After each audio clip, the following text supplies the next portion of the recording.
Hello there. Today I want to show you guys just some really quick ways to paint faces. I know in the past I've definitely been a fan of putting helmets wherever I can, but I'm going to show you just a really quick and easy way to paint your faces, just to get them battle ready. So nothing too terribly crazy. I'm not going to use like super detailed brushes. Maybe something to get into like where they've got their teeth showing, but I'm not even going to paint eyes. I'm going to show you just a quick way you can use kind of dry brush techniques and washes to just get them battle ready. Now the first thing you'll notice is that I do have their hair and then some of like the extra stuff around the edges there already painted. Normally I would not do that. Normally I would just start straight with the prime, which in this case is a very light gray. And as you can kind of see in the back here, we are going to be using a variety of different washes, skin tones. I'm going to show you just a couple of different tricks. So even on the darkest skin tones that we're going to use, you still want to do this light gray because of the wash techniques that we're going to use. Now the first thing I'm going to do actually is highlight them first, because we're going to kind of be using some speed paint. So I'm just going to take some pure white, get most of it off my brush. And you can do this with a dry brush if you want, where you just get as much off of the brush as you want and just kind of go in a side-to-side motion up and down so that the paint gets just on the outer edges.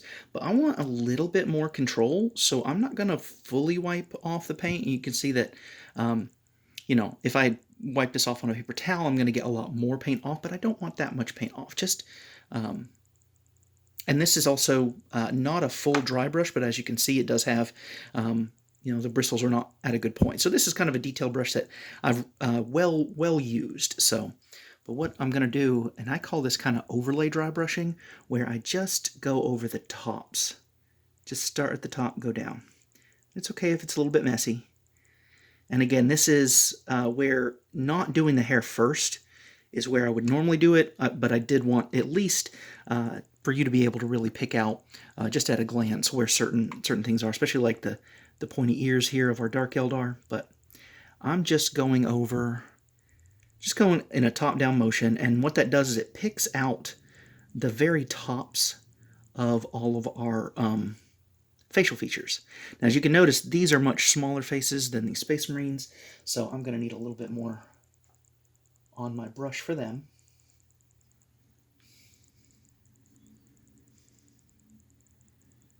And I always start at the topmost because that gets more paint off. I don't want a ton of paint down below to kind of get into the recesses, because then that kind of can obscure the detail.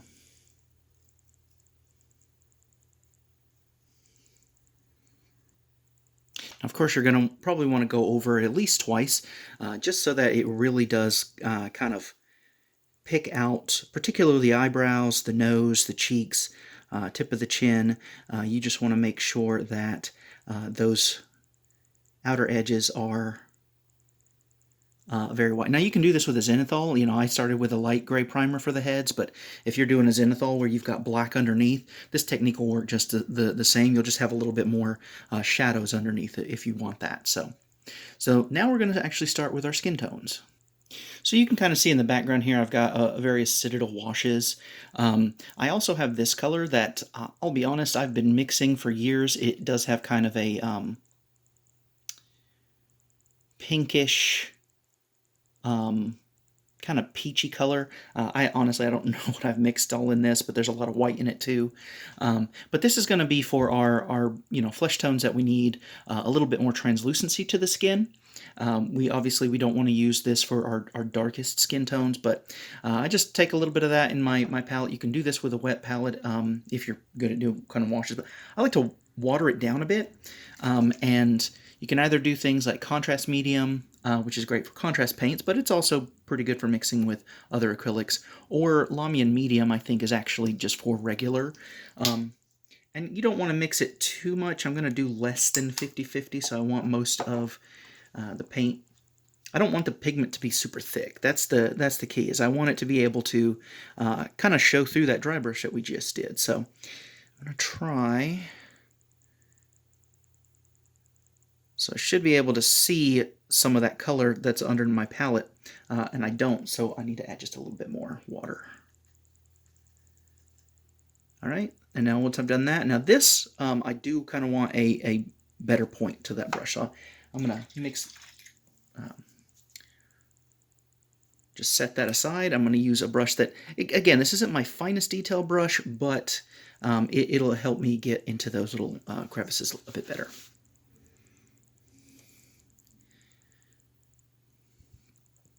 All right, so you get a kind of a generous amount, not enough to be dripping everywhere, but we are going to just put that into our face. And if it starts to pool in certain areas, you want to pull that away. So I'm going to pull some from this face and go over here. And it's okay, even though I've painted the hair, you can go over top of it. Again, that's why normally I wouldn't have painted the hair first, just because you just kind of go over and fix your mistakes with that. Now, with these two Dark Eldar, I'm actually going to make this one into a more of a pale, pallid kind of flesh.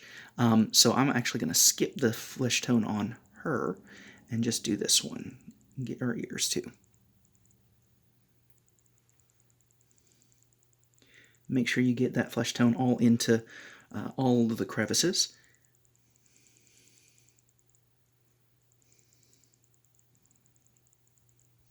So for these two, we're going to do much darker skin tones. This one I'm going to have like your kind of charcoal black salamander, and for this skin tone, we'll just do like a traditional dark skin, African descent kind of tone. We'll do some of these a little bit more tan. I'll show you how that looks, but for this one, we're going to leave that as white, and we'll do kind of a dark gray wash. But for this one, I mixed some, I think Games Workshop discontinued this, but it's kind of like a medium caramel type brown. You don't want to skip straight to this darker shade because you want some of the highlights to stay kind of visible. So we're just going to do that. And you can kind of see the way that I've watered it down. You can see how some of that, it's almost like it's highlighting itself. That's kind of the bonus of this, is that with this kind of speed paint technique, it kind of highlights it for you. So you don't have to go back and worry about those details, because in that shading phase, if you kind of overdid or got into some areas where you didn't necessarily want, it really isn't that bad. So for this next one, I have just a very, very dark gray. This is something that I had mixed myself. I don't really know what the Citadel equivalent is, but as long as it's a very, very dark gray, but not quite black, and again, you just kind of water that down or get some medium, because when you put this on, you want some of that highlighting to still show through.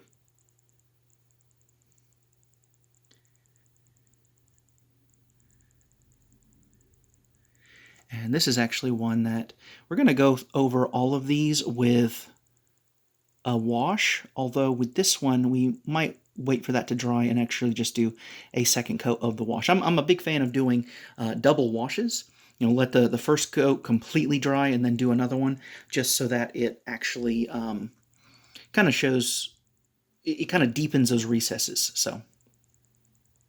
So now I'm going to circle back around to this one that we wanted to do kind of that like pallid flesh, kind of like an unnatural, really no warmth to it because it doesn't have like the pinkish in some of these. And then I'm actually going to go over one of these, and I'm going to give this another dry brush of white just on the tops, because I want this to be very, very pale flesh. I still put that kind of that premix pinkish flesh tone, but I want it to kind of really pop with like a alabaster skin tone that the elves and Eldar are known to have. So I'm going to retouch up this before we do another wash. But let's do the Druchii Violet, which is what I've got right here on my palette for the Dark Eldar. And this could actually work really well for Demonette flesh as well. But I'm just taking the Druchii Violet. I'm not watered it down, not thinned it at all, just straight out of the pot. Of course, I had it on my palette, but And then you want to wipe, kind of get a generous amount on there, but then try to suck up most of it because we don't want it to be too dark.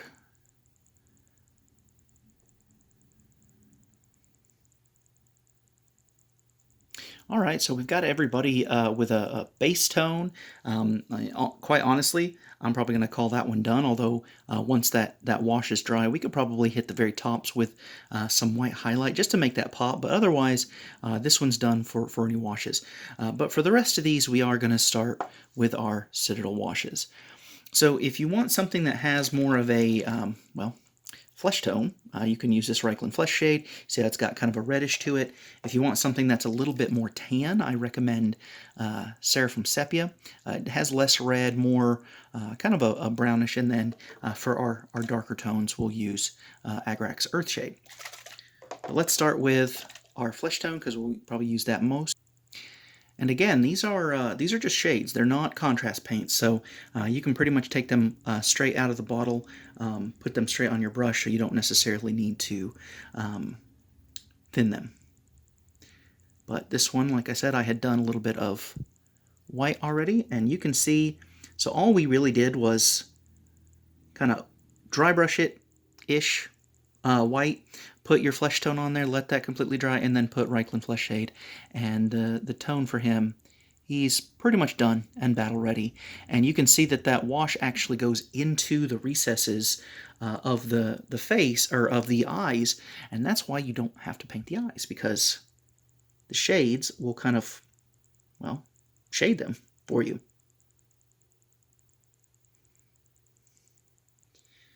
Very simple, easy technique.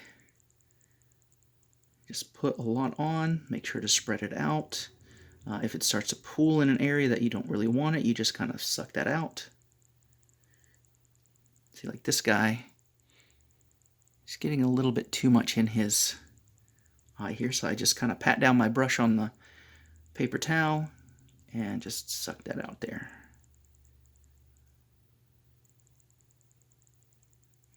And then we'll do this last guy on the end. And you can be real messy with this. You know, I'm going over the edges you can see there, and that's okay because normally, like I said, we're gonna tidy those up later. And I also wanted to show you the Seraphim Sepia, which has a slightly different kind of tone to the flesh shade. So I've got that on my brush here, and you can notice that it's a lot almost yellower than the flesh shade. So if you wanted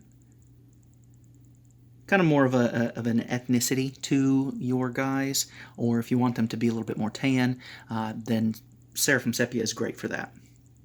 It's great for shading yellow too. So like if you move that around on his blonde hair,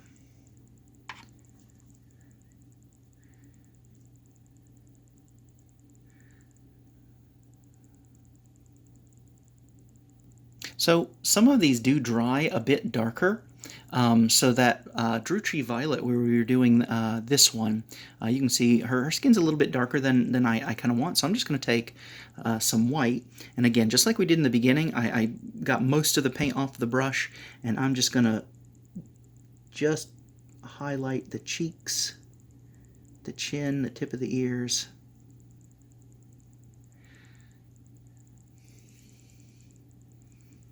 And kind of smooth that out. Same with the teeth, if I can get that.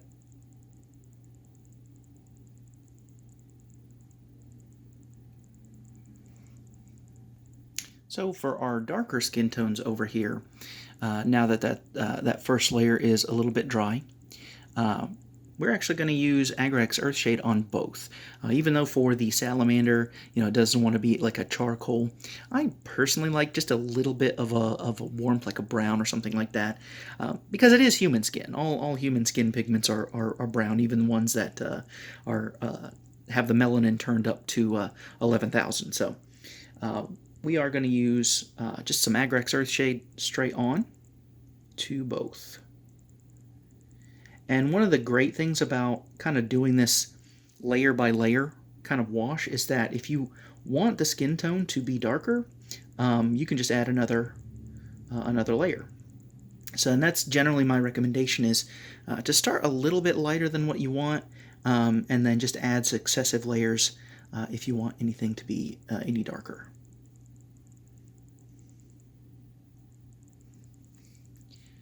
But hopefully you guys enjoy. I think you can pretty much stop here. You know, just doing your light gray base, white for the tops if you want to do that as a dry brush. Put in a very thinned layer of various flesh tone that you want, and then just top that off with a shade or a wash, and that'll get them really battle ready in, what is that, 4 steps? I hope you guys enjoy it. I know this video went a little bit longer than I intended, so thanks for sticking with it, and I hope you guys enjoy and can feel a little bit more confident about having some helmetless miniatures on the tabletop.